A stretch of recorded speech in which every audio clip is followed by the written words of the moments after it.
ಇನ್ನೆಷ್ಟಂತ ಹೇಳಿ ನಾನು ನಿಮ್ ಕೆಲ್ಸಗಳು ಮಾಡ್ರು, ನಿಮ್ ಸಿಗಗಳು ಪಡ್ಕೊಳ್ರು. ಓದಿರೋರು ನಿಮ್ಗೆ ಇಂಥದೇ ಕ್ಷೇತ್ರ, ನೀವ್ ಇಂಥದ್ರಲ್ಲೇ ಆಗ್ಬೇಕು ಅಂತ ನಿಮ್ಗೆ ಐತೆ ಅಂದ್ರೆ ಪಾಸ್ ಆಗಿರೋರ್ಕ ಅಲ್ವಾ? ಇಲ್ಲಿ ಫೇಲ್ ಆಗಿರೋರು ಇದ್ದೀರಾ? ಅಲ್ಲಪ್ಪ, ನಾನು ಡಿಸ್ಕಂಟಿನ್ಯೂ ಮಾಡಿರೋದೆ, ನಾನು ಏನು ಕಂಪ್ಲೀಟ್ ಮಾಡಿಲ್ಲ. ಅದಕ್ಕೋಸ್ಕರ ಇಂಥದೇ ಕ್ಷೇತ್ರ ಅನ್ನೋದಿಲ್ಲ ಸಾಧನೆಗೆ. ಇಂಥದೇ ಕ್ಷೇತ್ರ ಅಲ್ಲ. ಏನೋ ಬೇಡ, ಒಂದು ಎಕ್ಸಾಂಪಲ್ ಕೊಡ್ತೀನಿ ನೋಡ್ರಿ. ಸ್ಯಾನಿಟರಿ ಪಿಟ್ ಗಾಡಿಗಳು ಇರ್ತದೆ ಗೊತ್ತಾ? ಜನಗಳೆಲ್ಲ ಏನಂತಾರೆ, ಏನಪ್ಪಾ ಅದು ಅಂತ ಅಲ್ವಾ? ಆ ಗಾಡಿ ಇರೋನು ನಮ್ಮೂರಲ್ಲಿ 1 ತಿಂಗಳ 3 ಲಕ್ಷ ಸಂಪಾದನೆ ಮಾಡ್ತಾನೆ. ಎಷ್ಟು? 3 ಲಕ್ಷ. ಇವಾಗ ನೆಕ್ಸ್ಟ್ ಇನ್ನ 2 ಗಾಡಿ ತಕೊಂತೀನಿ ಅಣ್ಣ ಅಂತ. ಅರ್ಥ ಮಾಡ್ರಿ, ದುಡ್ಡು ನಾಯಿ ಸಂಪಾದನೆ ಮಾಡ್ತದೆ. ದುಡ್ಡನ್ನ ನಾಯಿ ಸಂಪಾದನೆ ಮಾಡಿದ್ವಿ. ಕೋಟ್ಯಾಂತರ ರೂಪಾಯಿ ನಾಯಿಗಳೈತೆ ರೈತರು ಅಲ್ವಾ? ಗೌರವನ್ನ ನಾವು ಸಂಪಾದನೆ ಮಾಡ್ಕೋಬೇಕು. ಯಾರ ಮುಂದೆ ನೋಡಪ್ಪ, ಅಣ್ಣ ಅಂದ್ರೆ ಅಣ್ಣನೇ ಅಲ್ವಾ? ಕೆಲವೊಂದು ವಿಡಿಯೋಗಳಾಗ ಅವನು ಇವನು ಅಂತ ನಾನು ಮಾತಾಡಿರೋದ್ರಕ್ಕ ಅವನ್ ಯಾರೋ ಮಾಡಿದವನು ಕೇಳವನೆ. ಅವನ ಲೇ, ನೀನ್ ಅವನಂದ್ರೆ ನಾನು ಲೇ ಅನ್ನೋದೇನೆ. ಲೇ, ಯಾರು ಏನ್ ಕೊಟ್ಟಿಕ್ಕಿರಲ್ಲ. ಇವತ್ತು ನೀವು ಇಲ್ಲಿ ಬಂದಿದ್ರಪ್ಪ, ಪ್ರೀತಿ ಅಭಿಮಾನಕ್ಕೆ ಬಂದಿದ್ದೀರ, ಹೌದಾ? ಅದನ್ನು ಹೇಳ್ತಾರೆ, ನಾಚಿಕೆಟ್ಟು ಮಾನ ಮರ್ಯಾದೆ ಬಿಟ್ಟವರು ಸೇರಿಸ್ತಾರೆ ಜನನ ಅಂತಾರೆ.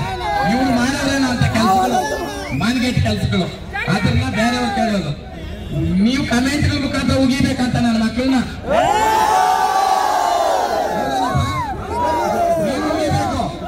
ಜನಗಳು. ಇನ್ನೆಷ್ಟಂತ ಹೇಳಿ ನಾನು ನಿಮ್ ಕೆಲ್ಸಗಳು ಮಾಡ್ರು, ನಿಮ್ ಸಿಗಗಳು ಪಡ್ಕೊಳ್ರು.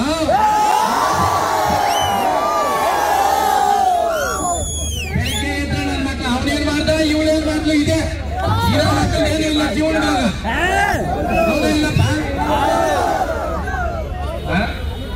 ಖಾಲಿ ಖಾಲಿ ಪಲಾವ್ ಕೂಡ ಹೋಗ್ಬೇಡ. ಒಬ್ರು ಅನ್ನ ಹೊಟ್ಟೆ ತುಂಬಿಸ್ತಾ ಇರೋದು ದರಿದ್ರ ಮಕ್ಕಳು. ನಮ್ ಕೆಲ್ಸ ನಾವ್ ಮಾಡ್ಕೊಂಡು ಹೋಗ್ತಾ ಇದ್ರೆ ನಿಂದೇನ್ ಕೆಲ್ಸ? ಅವ್ನ ಹಂಗ್ ಮಾಡ್ದ, ಇವ್ಳು ಹಿಂಗ್ ಮಾಡ್ಲ. ಅವಳ ಅವನ ಜೊತೆ ಹೋದ್ಲು, ಇವ್ನ ಜೊತೆ. ನಿನಗೆ ಯಾಕವೆಲ್ಲ? ಅವ್ರು ಬೇಕು, ಅವ್ರು ಹೋಗ್ತಾರೆ ಹೆಚ್ಚತಾನಪ್ಪ.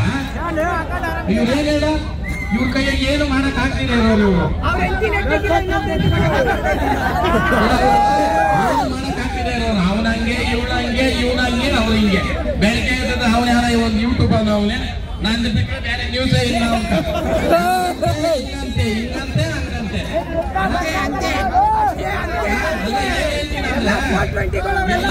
ನಮ್ಮಿಂದ ಜೀವನದಲ್ಲಿ ನಡೀತಾವಲ್ಲ, ನಡೀಲಿಕ್ಕೆ ನಾವು ಅವ್ರ ಮಟ್ಟಕ್ಕೆ ಬೇಡ. ಸುಮ್ನೆ ಒಂದೇ ಒಂದು ಪದ ಹೇಳಿದ್ರೆ ಅದು ಎಲ್ಕೋ ಹೋಗ್ತದೆ ಅಲ್ವಾ?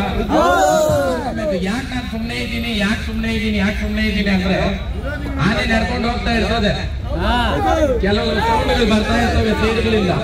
ಸುಮ್ಮನೆ ನೋಡಿದಾಗ ಇದ್ದಾವ, ಕಾಲೇ ಸಿಕ್ಕಿದ್ರೆ ಇರಲ್ಲ ಅಲ್ವಾ? ಇನ್ನೆಷ್ಟಪ್ಪ ಹೇಳಿ, ನಾನು ಇನ್ನೆಷ್ಟು ಹೇಳ್ಬೇಕು ಹೇಳ್ರಿ.